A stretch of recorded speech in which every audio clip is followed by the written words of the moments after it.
नमस्कार दोस्तों, मैं अनिल भारद्वाज। मेरे YouTube चैनल जीएस लोक में आपका स्वागत है। दोस्तों, बहुत सारी परीक्षाओं में, चाहे वो वनडे की परीक्षाएं हो, चाहे वो पीसीएस की परीक्षाएं हो, चाहे आईएएस की परीक्षा हो या किसी भी प्रकार की कॉम्पिटिटिव परीक्षाएं हों, उनमें नदियों से संबंधित प्रश्न पूछे जाते हैं। ये किस प्रकार के प्रश्न होते हैं? तो इससे ज़्यादातर पूछा जाता है इनकी सहायक नदियों के बारे में, मतलब जो प्रमुख नदी है उसकी सहायक नदी क्या है उसके बारे में पूछा जाता है। इनके उद्गम स्थल के बारे में पूछा जाता है और ये नदियाँ किस स्थान पर गिरती है या किस सागर में गिरती है उससे संबंधित प्रश्न पूछा जाता है। तो चलिए प्रारंभ करते हैं इसी कड़ी में गंगा नदी तंत्र के बारे में। तो दोस्तों, इस गंगा नदी तंत्र को पढ़ाने से पहले या बताने से पहले मैं आपको बता दूं कि भारत में नदियों का जो पैटर्न है वो भारत के उच्चावच पर आधारित होता है। यानी भारत की जो ऊंचाई और निचाई है उसका जो औसत रूप है वो उच्चावच होता है। मतलब भारत की नदियां किस तरफ ज़्यादा गिरती हैं, किस तरफ नहीं गिरती हैं, इसका एक पैटर्न होता है। तो चलिए तो जानते हैं कि भारत की नदियों के बारे में या भारत की नदियों को किस आधार पर बांटा गया है। देखिए, भारत की नदियों को दो भागों में बांटा गया है या इनका आधार दो है, एक हिमालयी नदी तंत्र और एक प्रायद्वीपीय नदी तंत्र। तो चलिए शुरू करते हैं। हम आपको आज हिमालयी नदी तंत्र के अंतर्गत गंगा नदी तंत्र के बारे में बताएंगे। हालांकि हिमालयी नदी तंत्र के अंतर्गत गंगा नदी तंत्र, सिंधु नदी तंत्र और ब्रह्मपुत्र नदी तंत्र आता है। तो आज हम गंगा नदी तंत्र के बारे में पढ़ाएंगे। तो चलिए शुरू करते हैं। देखिए, सबसे पहले ये जो आप नदी देख रहे हैं, ये पूरा आप मैप देख रहे हैं, पूरा इसका ढांचा, इसका स्ट्रक्चर, नदी का जो पैटर्न है, ये पैटर्न उत्तराखंड में है। जो गंगा नदी की जो शुरुआत होती है उत्तराखंड में ही होती है। तो उसकी उत्तराखंड में, इसकी शुरुआत उत्तराखंड में किस प्रकार से होती है इसको हम जान लेते हैं। देखिए, गंगा नदी तंत्र या गंगा नदी जो है कोई एक नदी नहीं है। देखिए, ये छोटे छोटे नदियों का जो एक रूप है वो उत्तराखंड में प्रारंभ होता है। यही रूप एक नदी के रूप में यूपी में, बंगाल में, बिहार में जाती है। तो चलिए देखते हैं उत्तराखंड में ये किस प्रकार से ओरिजिन होती है। ठीक है, तो देखते हैं। सबसे पहले हम देखते हैं उत्तराखंड में बद्रीनाथ एक जगह है और वहीं पे शतोपंथ एक ग्लेशियर है। ग्लेशियर होता क्या है? देखिए, ग्लेशियर होता है कि जो पर्वत हैं उनकी जो चोटियां हैं या पर्वतों पे जो इन चोटियों पर जो बर्फ़ हैं ये पिघलते हैं धीरे धीरे। ये बहुत संख्या में, कई हज़ार किलोमीटर या कई किलोमीटर तक ये बर्फ़ पड़े रहते हैं और फिर ये धीरे धीरे पिघलते हैं तो हिमानी का रूप लेते हैं और फिर पिघल करके ये नदी का रूप ले लेते हैं। तो इसी को ग्लेशियर बोलते हैं। तो ये ग्लेशियर पिघल करके एक नदी का रूप लेता है। ये नाले के रूप में आते हैं, छोटी छोटी नालियाँ बन जाती हैं पिघल के। तो ये इसी रूप में निकल करके आते हैं और एक नदी का रूप लेते हैं। तो चलिए देखते हैं। बद्रीनाथ एक जगह है, बद्रीनाथ विष्णु को समर्पित एक मंदिर है। तो देखते हैं। देखिए, बद्रीनाथ से विष्णु गंगा निकलता है, यानी शतोपंथ से विष्णु गंगा निकलता है। यहीं पर बद्रीनाथ है, बद्रीनाथ यहीं पर है। ये 4 धामों में से एक प्रमुख धाम है। तो यहीं से विष्णु गंगा निकलती है और ये जो जगह है शतोपंथ, यानी शतोपंथ जो ग्लेशियर है और यहीं पर बद्रीनाथ है। तो शतोपंथ से निकली विष्णु गंगा। तो कैसे याद करें इसको? याद कैसे करें, ट्रिक हम बता देते हैं। शतोपंथ, ठीक, तो याद कर लिए संतों का पंथ। अरे संत बहुत सारे लोग थे वहाँ पे, संतों झाल बजा के अपना पूजा पाठ कर रहे हैं। तो वहाँ से विष्णु जी निकल रहे हैं, विष्णु जी खुश हो गए, निकल रहे हैं। तो शतोपंथ से विष्णु जी निकल रहे हैं और विष्णु जी बद्रीनाथ का मंदिर है। ठीक है, विष्णु जी का बद्रीनाथ मंदिर है, यहाँ पे लोग जाते हैं। और जब विष्णु जी यहाँ से निकल रहे हैं, यानी विष्णु गंगा निकल रही है और फिर कामेत एक देख लीजिए ग्लेशियर, कामेत ग्लेशियर है, यहाँ से निकल एक धौली गंगा। विष्णु गंगा और धौली गंगा के मिलने से एक प्रयाग का निर्माण होता है, यानी जो इनका मिलन बिंदु है, दो नदियों का मिलन बिंदु, इसी को प्रयाग कहते हैं। तो यहाँ पर विष्णु प्रयाग बन जाता है। विष्णु या आसान है, विष्णु गंगा से विष्णु प्रयाग। और जब विष्णु जी चलते हैं तो काफ़ी धूल उड़ती है, तो इसको धौली गंगा याद करिए, धूल उड़ती है इसलिए धौली गंगा। तो ये धौली गंगा हो गया, ठीक। तो विष्णु जी धूल उड़ाते हुए आते हैं और विष्णु प्रयाग में मिल जाते हैं। तो विष्णु गंगा, धौली गंगा। धौली गंगा कामेत से निकलती है, याद कर लीजिए कामेत। धौली गंगा कहाँ से निकलती है? कामेत से। कामेत एक ग्लेशियर है, यहाँ से निकलती है, ये चोटी है, ठीक। और नेक्स्ट नदी हम देखते हैं, अगली नदी नंदाकिनी। ये नंदा पर्वत से निकलती है। देखिए नंदा पर्वत उत्तराखंड में है और यहाँ पे एक नंदा नेशनल पार्क भी है, ठीक। नंदा नेशनल पार्क भी है। इसको नंदा नेशनल पार्क को वर्ल्ड हेरिटेज में भी शामिल कर लिया गया है। तो यहाँ से निकलती है नंदाकिनी।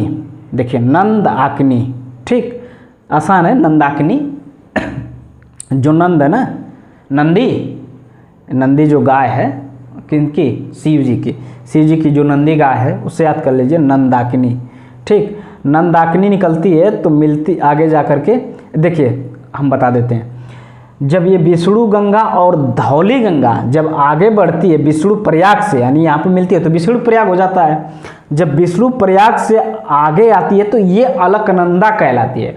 वहाँ का लोकल नेम वहाँ अलकनंदा है, मतलब स्थानीय लोग उसको यहाँ से अलकनंदा कहना शुरू कर देते हैं। नदियों का देखिए नाम क्या होता है, वहाँ के स्थानीय लोग जो नाम रख देते हैं वही नाम पड़ जाता है। तो वहाँ के स्थानीय लोग जो है यहाँ से इसको अलकनंदा कहना प्रारंभ कर देते हैं विष्णु प्रयाग के बाद से। तो अलकनंदा से अलकनंदा नदी तब बन जाती है और जाते जाते अलकनंदा यहाँ देवप्रयाग तक कहलाती है, यहाँ तक अलकनंदा होती है, ठीक।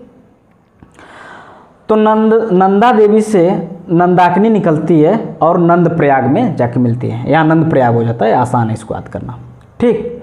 अब देखिए फिर बगल से एक और नदी आती है अलकनंदा में मिलने के लिए।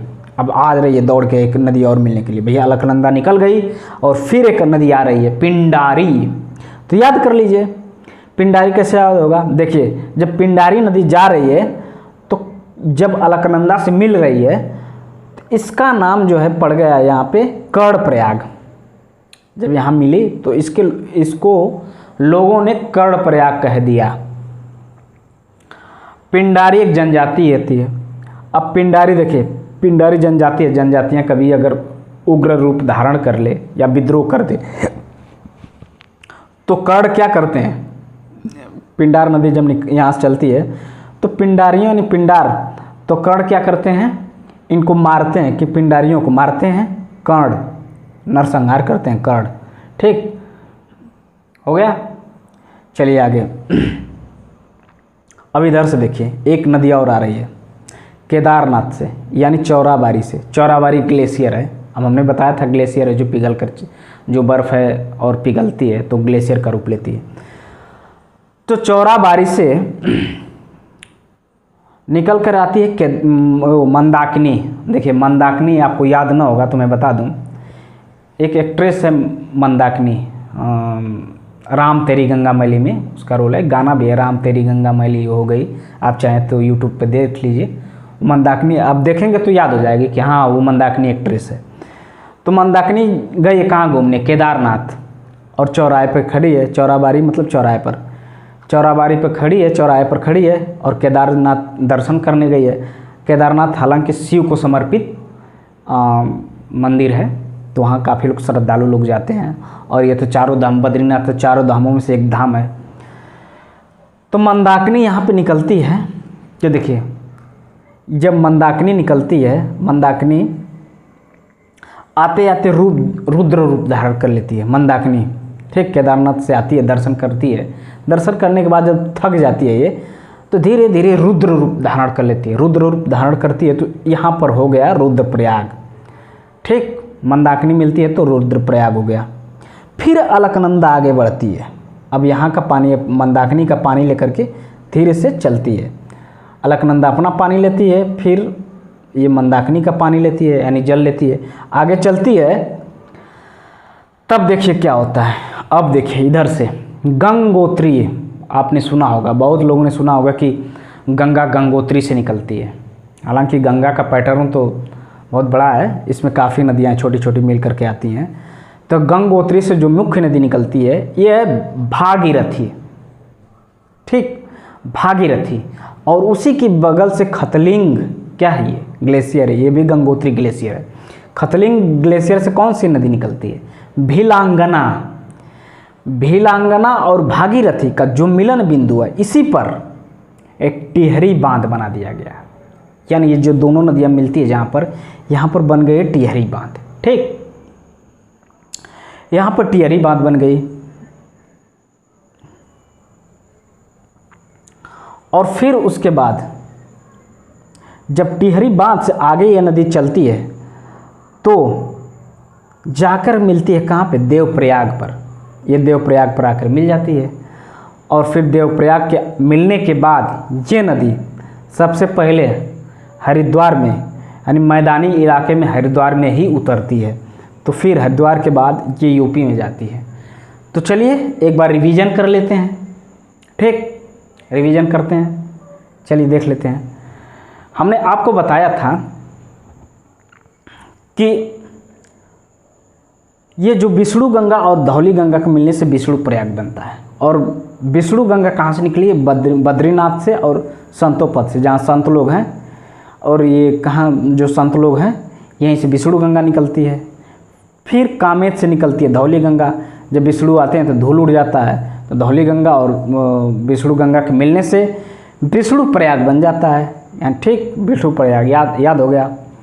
विष्णु गंगा धौली गंगा का जो मिलन बिंदु है विष्णु प्रयाग है।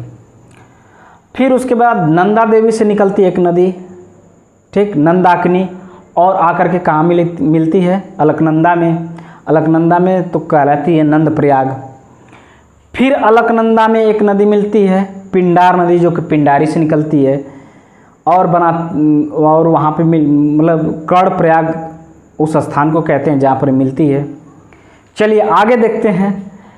चौराबाड़ी से निकलती है, जहाँ पर केदारनाथ है जगह, चौराबाड़ी से निकलती है मंदाकिनी, वही एक ट्रेस मंदाकिनी, और मंद हो जाती है आते आते और अपना रुद्र रूप धारण कर लेती है, इसलिए रुद्र प्रयाग हो गया, ठीक।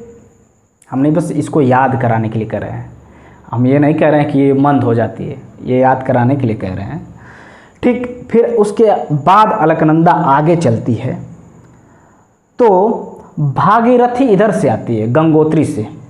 अब गंगोत्री से भागीरथी आती है और फिर खतलिंग से आती है भिलांगना। भिलांगना और भागीरथी का जो मिलन बिंदु है इसी पर है टिहरी बांध, देख लीजिएगा, टिहरी बांध जो काफ़ी पूछे जाते हैं, किसके मिलन बिंदु पर है, तो भिलांगना और भागीरथी। भिलांगना और भागीरथी का जो मिलन बिंदु है वहीं पे टिहरी बांध है।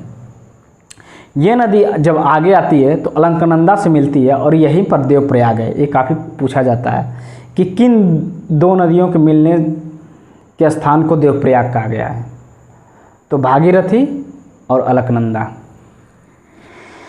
चलिए एक बार जब इनका मिलन बिंदु और उससे जो वो कहाँ पे मिलते हैं इसको याद कर लेते हैं ट्रिक से। चलिए देखते हैं।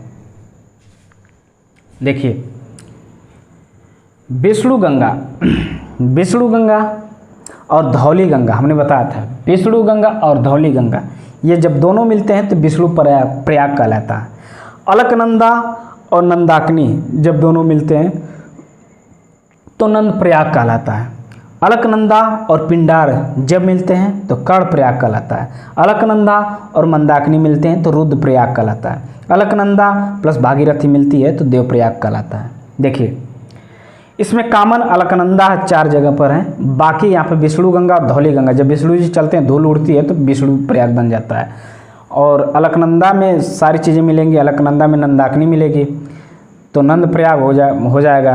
अलकनंदा में नंदाकिनी मिला दीजिए, नंदाकिनी तो नंद प्रयाग हो गया। अलकनंदा में पिंडार मिल जाते, पिंडारियों का जो विनाश करते हैं कौन, कर्ण, तो कर्ण प्रयाग हो गया। अलकनंदा में मंदाकिनी मिलती है तो मंदाकिनी रुद्र रूप धारण कर लेती है चलते चलते यहाँ से निकलती है तो, अरे सॉरी ये तो रुद्रप्रयाग हो गया, अलकनंदा और भागीरथी मिलती है तो देवप्रयाग में चले जाती हैं। देखिए देवप्रयाग में मिलती हैं सब, ठीक है। चलिए, तो हमें आशा है कि आपको याद हो गया होगा। एक दो बार आप ज़रूर मेरे वीडियो को देखिए, शेयर करिए, लाइक करिए, ताकि मेरा भी उत्साह बढ़े और ऐसी बहुत सारी वीडियो मैं आपके सामने लाऊं और याद कराने की कोशिश करूं। देखिए बहुत सारे जो फैक्चुअल चीज़ें हैं याद नहीं होती हैं, तो ऐसे फैक्चुअल चीज़ को हम याद कराने की कोशिश करूंगा। एक दो बार जब आप मेरी वीडियो देखेंगे तो आपको रिवाइज कराने में थोड़ा सा आसानी होगा। हम ये नहीं कह रहे हैं कि आप इसको नहीं पढ़े होंगे, लेकिन एग्ज़ाम टाइम में इसको याद करना काफ़ी कठिन हो जाता है, प्रेशर आ जाता है कि कितना फैक्ट है, बहुत सारी चीज़ें होती हैं जो याद नहीं हो पाती हैं।